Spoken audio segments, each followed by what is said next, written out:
এখন আমাদের মানে শেষ ভরসা যদি আমরা বলি সেটা হচ্ছে শিবির। শিবিরের কাছে আপনার প্রত্যাশা কি? মানে নবনির্বাচিত যারা তাদের বেশিরভাগ তো শিবির সমর্থিত, তাদের কাছে আপনার প্রত্যাশা কি? আমার তাদের কাছে একটি প্রত্যাশা, আমাদের ভার্সিটি বিভিন্ন সেক্টরে, আমি সেগুলো উল্লেখ করতে চাই না, দুর্নীতি হচ্ছে এবং হয়ে আসছে।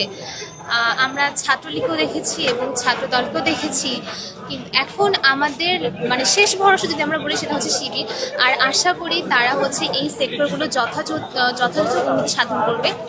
আর আমাদের কাছে এটাই আশা যে তারা শিক্ষার্থী বান্ধব কাজকর্মগুলো করবে। অনেকেই তো বলে যে শিবিরের কাছে নারীর উদ্দেশ্য কিংবা নিরাপত্তার একটা ব্যাপার নিয়ে কথা বলে, আপনার কাছে আপনি কি নিরাপত্তা? যে অবশ্যই নিরাপদ থাকবো। আমার ক্লাসমেট, আমার সিনিয়র, আমার জুনিয়র, আমি অনেকে দেখেছি যারা শিবির, হ্যাঁ, কিন্তু তাদের কাছ থেকে আমি কখনো নেগেটিভ বা হচ্ছে নেতিবাচক কখনো কোনো কিছু পাইনি। আমি পর্দা করি না, কিন্তু তারা কখনো আমাকে এসব নিয়ে কখনো কটাক্ষ করেনি। এবং আমি একটি কথা বলতে চাই যে শিবিরকে নিয়ে অনেকে অনেক নেগেটিভিটি ছড়াচ্ছে, জাস্ট পর্দা করার কারণে। শিক্ষার্থী সহ আমাদের যে ম্যামরা রয়েছেন তাদেরকে অনেক কথা শুনতে হয় যে পর্দা করলেই তারা শিবির হয়ে যাচ্ছে।